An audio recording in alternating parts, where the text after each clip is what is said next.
Thank you very much. Hello, everyone. Yeah, I mean, picking up from what we've just seen, that was a pretty horrible graph that was going really hard against green hydrogen. I just want to put that out there. So I'm hoping that at least with this presentation and after also today, you see that green hydrogen is already being produced today, can be cost effective through our technology and also others. So a bit of optimism and also a bit of proof of running operations as these green hydrogen examples are already running today and for the last 4 years. So if you haven't heard about Enapter, we are an electrolyzer producer. We're focusing on a technology called AEM, which I'll be going into a little later. But we've started the company now in November 2017, so have been ramping up and really going into industrialization and scaling up the company now. 250 employees. We're building our electrolyzers in Pisa and also have set up our factory in Saarbrück, so in Germany. And we are the pioneer and the commercial leader in this core technology. And we've approached scaling electrolysis in a bit of a different ways to others, and we've really believe that we've changed the paradigm actually in electrolysis. So instead of building projects that can be difficult to scale, we're actually building products that can be mass produced to achieve those cost reductions that we're looking for in green hydrogen. So telling you about AEM. So a lot of us have heard about alkaline and PEM. We've had different panels today, but no one yet has actually mentioned AEM, and this is our core technology.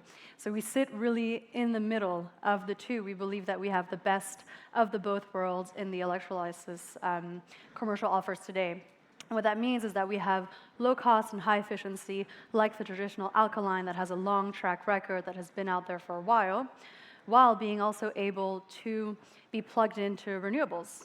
And so this is one of the drawbacks, let's say, from alkaline, but that PEM does really well, right? You can have 5% of your electrolyzer running, and it can ramp up to 100 flexibly, just as you would have solar or wind energy fluctuating. And this is what we can do here with the AEM. The only drawback that we can see is that, we haven't been around for that long, but the purity that we're getting out at 99.9 and the pre-pressurized already at 35 bar makes it a good competitor to the existing technologies. So the theme of my presentation was start small to go big. And the reason is that this has been our approach in order to scale electrolysis. And we have seen this approach before. So when we look at economic history and what has seen the fastest cost reduction, well, it is through mass-produced commodities. And so this is what we have seen already in the IT industry, as well as in the solar or the power industry. So taking the example of the IT industry, up until the 1980s, we had mainframe computers, which took up a whole room, were only for businesses, and they were for a limited use case, let's say, until the PC came and completely disrupted the IT industry, making it accessible for everyone and essentially making it a product that was cheap to make and also easy to produce. And nowadays, we have data centers which use blade servers, and blade servers use PC technology, not mainframe. And the reason for this, again, is the cheap cost to make and also, of course, to sell. We can see the same here in centralized power plants and the power sector now. I mean, the cheapest cost of electricity today is coming from solar and wind, so renewable electricity. And again, who would have thought that thousands of solar modules would be what drives down the cost of green electricity?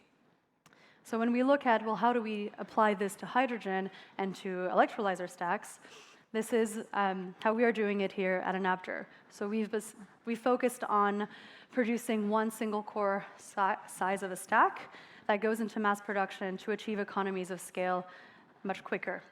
And so this is the stack module that we have today. It is small, it is 2.4 kilowatt, but we've seen that then we can actually combine it. So what we're offering today is that then we have a very flexible and modular solution. So at the heart of our system is this core stack. It's about the size of a rugby or football ball. And then when you see it integrated into our systems, then you can see that a single core electrolyzer will be about the size of a microwave. You can have it stand alone. One person can actually integrate it. It's super easy for one human to put it up. But then you can also have it into cabinets, which here, one, by the way, produces 1 kilogram of hydrogen a day. You can have it into cabinets, or then you can put it into a 20-foot container. And that's our single core line. Then, with the same idea of a single core size, we're still using the same stack for our megawatt solution. So this is what you see here below, our multi-core electrolyzer, and it produces 450 kilograms a day, consuming 1 megawatt of electricity. So these are our products, but I want to show you actually where have they been running and where are we active today. So we've had more than 4,000 electrolyzers ordered. We shipped an equivalent of 3 megawatt in Q4. That was our world record, at least for us as of today. And we have over 275 customers all over the world. And the only reason we can do this as a pure technology provider is by working with a network of system integrators. So we're working with those who are enabling this hydrogen industry to really pick up, and also, of course, selling directly to direct users of hydrogen. So the first example that I wanted to share with you is the example of making green ammonia. And again, with this theme of small to big, is because Starfire, which is based out of Aurora in Colorado, United States, started with 2 electrolyzers. And they were like, we just want to test this out. We're still figuring out our own modular ammonia production, so let's just start with 2 electrolyzers. It was I think it was not even 20K, because one system is 8,000 euro, the small one. So I mean, low cost, right? There's very little barrier from a financial perspective. So they said, let's start with 2 kilograms of hydrogen a day, and let's see if our process to make green ammonia, extracting nitrogen from the air, works. They proved it with their 2 kilogram system. They ordered 20 more, and so now they're producing 20 kilograms of hydrogen for their 100 kilograms of green ammonia production.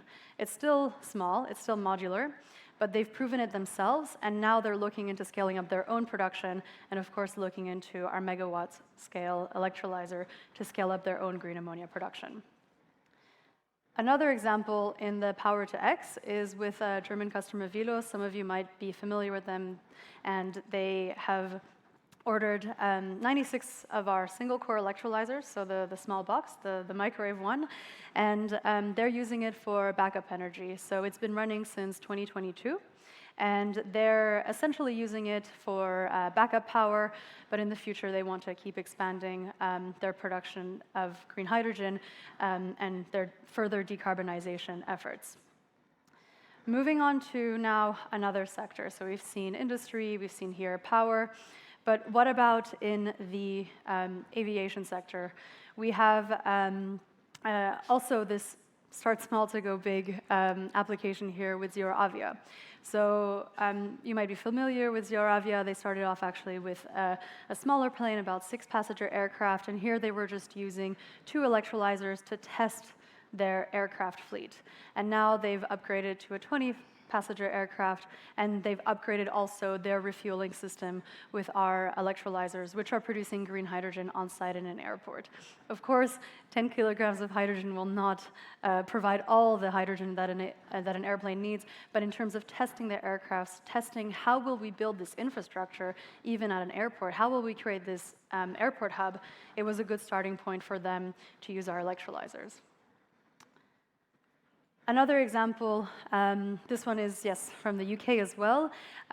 Again, we have here 40 electrolyzers, 40 kilograms of hydrogen a day, and Protein Green is an infrastructure developer for green hydrogen, of course, and what they're proving here is also the business case for green hydrogen. So they're proving that from these electrolyzers plugged into the UK grid, the green hydrogen that they're producing costs less than the gray hydrogen that other customers would previously have acquired, and they've sold their first green hydrogen for mobility application to refuel a hydrogen bus in Swansea. So these are all real green hydrogen applications already running today, having seen the growth from a small-scale system to a much larger one. And this is just the single core. This is what we've been doing for the last 5 years. But what is it now? 2 weeks ago, we inaugurated our megawatt system. So I'll get to the picture of the real one after this slide, because in this one, before we had even inaugurated the first system, we had already sold 5 multi-core, 6 multi-core electrolyzers. And so the first one and the first 2 ones will be deployed later this year. One of them will be in Germany at the Steinbeiß Innovation Center, and we have the second one with a partner called Adsensus, which will be using the green hydrogen for refueling. So we're already now building those multi-core for the European market, and the next 4 ones that we've already sold, one of them will be for South Korea, the other one for Canada, and these will be used for energy storage, for long-term energy storage, and also mobility, because they're both actually going to islands, and so islands are remote locations that can harness their energy independence with the use of green hydrogen as a long-term. So without further ado, what does this look like in real? This is our multi-core, which is now standing at our campus in Germany. It looks like this inside, and this is a bit larger than the real ones. This is our demo one, but the real multi-core, the one that we're selling, will fit into a 40-foot container so that it's standardized for shipping abroad. This is what we have done and are doing at the moment, just a glimpse into the different applications. And to show you where we have done it, where we have been producing our systems, this is our R&D and production site in Pisa, in Tuscany. So we've been continuously expanding. These are the 3 buildings in this L shape where we are doing all of the research and development. From this site, we've shipped the 3 megawatt equivalent of electrolysis in Q4. And this is where we are producing our single core electrolyzers today. And so I mentioned also this factory in Germany, which is our Enapter campus. We've finished the construction of our first critical buildings. Of course, as you can see, there's still some extra space, still a parking to build, still some progress to be made there. This is where we are assembling the multi-core, and this is where we will go into the scale-up production of our systems. And what's really unique about this one, and some people ask us, I've never heard of Saarbeck. Where is Saarbeck in Germany? Why did you even choose it? How did you even choose this place? The reason why we chose Saarbeck in northwest of Germany to set up a factory is because they are producing more renewable electricity than they are consuming. They have a bioenergy park, which is 7 kilometers away from our campus, where they have wind, solar, biogas. And so now we've built the infrastructure where we have a cable, a 7-kilometer cable, to have that green electricity plugged into our campus. And we also have the hydrogen pipeline from what we've just seen of the multi-core to our campus to also feed in the green hydrogen that's produced there. So it's a completely off-grid electrolyzer factory, definitely the first one in the world, so that we can showcase that green industrial production is possible, and this is the direction that we will need to go in order to meet our climate goals. So lastly, just to leave you with some 3 key messages, was that with our electrolyzers, anyone can actually just start using green hydrogen today and can start producing it, because we actually are shipping our electrolyzers within weeks lead times. You don't have to wait years, and there's a low-cost initial investment, so usually no project financing is required. So it's really not as complicated as you might think, and actually it's at reach for anyone who actually wants to start working in green hydrogen today. Thank you very much.